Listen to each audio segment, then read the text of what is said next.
Bethlehem. So they travelled far from home, alone, but with each other. The start of them beginning to process their lot. But what did he find on arrival in the family hometown?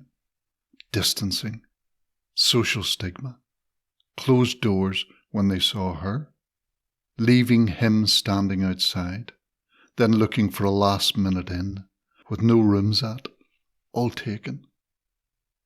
The best he could find was a barn, with only creatures for comfort, and that's where the child would arrive, in the cold and stench of a stable, some straw for Mary here, a food trough for a crib there. It shouldn't be like this. Surely he'd got the dream wrong. Surely he'd misheard, and she had no songs of blessing left to mouth, only pursed lips and screams. What other evidence was needed that they had been abandoned, that it was all delusion? Then, hours later, past midnight, came a child's first cry, the aftershock of his first gasped inhale.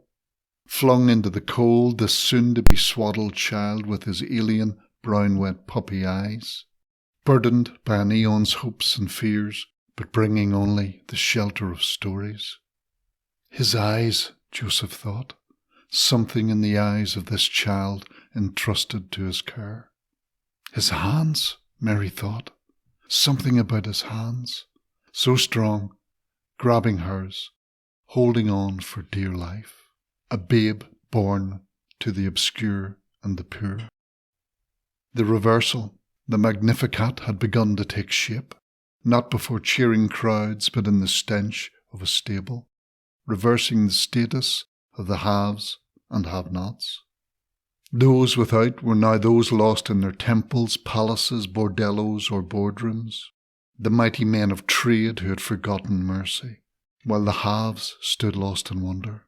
Was this how Emmanuel, God with us, was there with them in the agony of waiting, in the muck and the mire and something birthing full of contradictions?